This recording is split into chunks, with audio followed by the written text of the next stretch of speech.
sorry. Ya, terima kasih buat waktunya Mbak Wina. Ngomong-ngomong nih, masih ingat nggak sih kapan pertama kali suka MotoGP dan waktu itu momennya apa? Ingat nggak? Oke, suka MotoGP itu sebenarnya dari 2010. Cuman waktu kecil itu emang ada keluarga yang suka. Dan waktu ada race di Sentul tuh pertama kali yang ada Rossi itu diajak sama Om nonton di situ, terus gue suka gitu kan. Dan momen pertama kali lihat nonton MotoGP langsung di situ itu 2010. Oke, jadi dibawa ke Sentul tuh jadi core memory ya. Betul. Oke, MotoGP tahun ini 2025 sudah setengah musim. Kita masuk ke seri ke-11 di Sachsenring dan di total 22 seri. Nah, kalau menurut Dina, hal apa yang paling mengejutkan di musim 2025 ini dan hal apa yang ayo gue udah tebak nih yang akan menjadi target tahun 2025. Nah, yang paling mengejutkan dulu apa?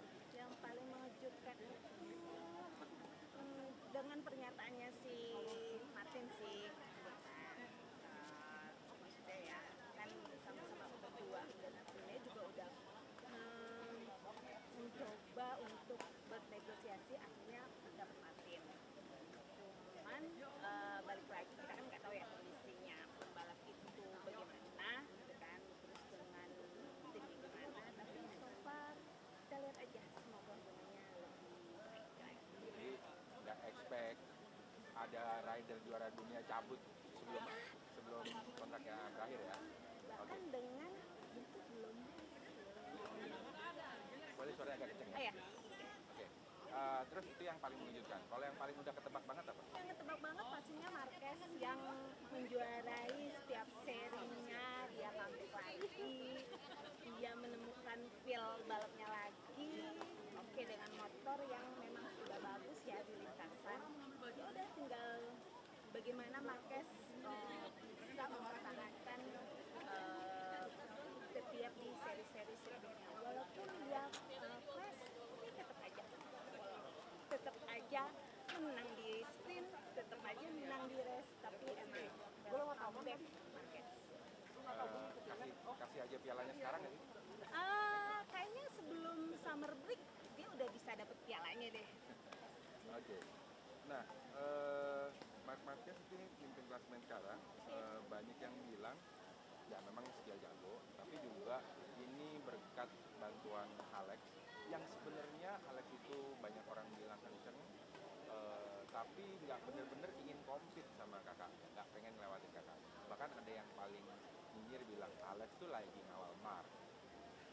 Setuju nggak dengan komentar-komentar di luar seperti itu? Atau mungkin Mbak Wina punya pandangan sendiri? Ya sih menurut aku semua pembalap itu mau menang, mau P1, mau podium 1, bagaimana kondisinya di sirkuit, gimana kondisinya motornya sendiri dan pembalapnya itu sendiri. Jadi menurut aku semua pembalap tuh mau menang di depan, mau punya banyak poin, raihan poin, dan pastinya mau juara dunia.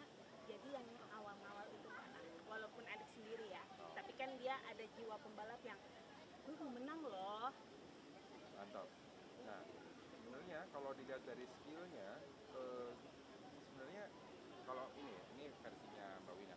Sebenarnya Alex itu bisa nggak sih dia itu mungkin kalau menggeser posisi di klasemen berat ya, tapi paling nggak compete atau ngambil beberapa seri duel menang sama Marquez dan jadi P1 ngalahin kakaknya. Kira-kira secara skill dan juga kemampuan motor kira-kira memungkinkan nggak? Memungkinkan sebelum dia cedera, karena kan sekarang kan lagi cedera patah tangan kan, mungkin agak sulit untuk pasti dia butuh waktu untuk recovery. Terus Marqueznya juga dengan kondisi badan yang masih fit gitu kan, tapi kalau untuk ngejar jadi P1 sih agak sulit ya dengan kondisi Alex yang sekarang lagi cedera. Oke. Nah, di Sachsenring ini Marquez ini kan jago banget kita tahu ya. Dia selalu menang 8 seri berturut-turut dari 2013 sampai 2021. Tapi 3 seri terakhir dia nggak juara. Ada Fabio, juga ada Pecco juga, ada Martin gitu ya. Nah, kalau di balapan 2025 di Sachsenring ini bakalan seperti apa? Tetap masih Marquez yang akan pole, dia akan menang di sprint, dan dia akan menang di race. Cuman satu yang membuat dia tidak menang adalah keberuntungan. Oh, Di saat mungkin dia lagi apes, ya nggak menang. jadi kalau umpamanya semua berjalan normal, dia bakal Bakal menang. sapu bersih. Secara data dan kemampuan dia sih menang. Oke.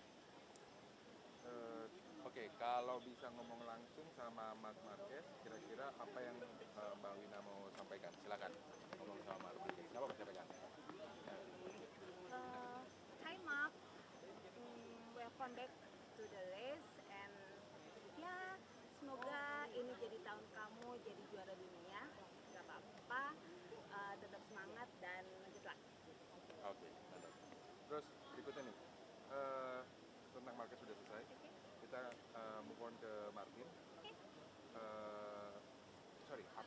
Aprilia tanpa Martin ternyata bisa dapat beberapa kali podium lewat Bezzecchi, yang mungkin juga orang nggak expect Bezzecchi ternyata bisa podium pakai Aprilia. Nah, kalau menurut Mbak Wina, sekarang dia Martin ngelihat Aprilia kayak gitu tuh ada perasaan nyesel nggak? Pasti ya, karena secara tidak langsung Bezzecchi dan timnya itu memberikan tamparan keras sih ke Martin gitu kan.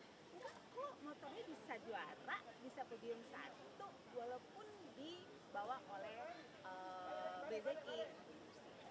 Harusnya Martin bisa juga mendapatkan podium juga, minimal podium lah walaupun nggak podium 1, dan menyelesaikan balapnya sampai 2026.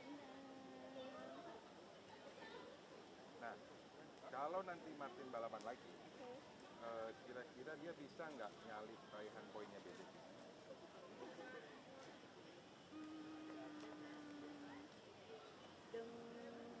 Kalau berjalan mulus, tidak ada cedera di kedua pembalapnya, mungkin bisa mengejar tapi kalau di atasnya Bezzecchi sih kayaknya di tahun ini agak enggak ya. Paling kalau misalnya sama sih mungkin bisa. Oke, jadi bisa sama tapi nggak bisa ngejar. Nggak bisa ngejar. Boleh diulang? Mungkin bisa sama tapi nggak bisa ngejar.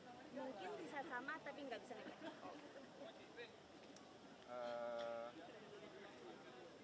Oke, kalau gitu satu kata atau dua kata buat Martin, apa yang paling wah Martin itu dasar cengeng, atau wah emang Martin itu mata duitan, atau apa, atau mungkin wah Martin itu emang dia juara sejati, bebas juga, apa satu kata buat Martin? Satu kata.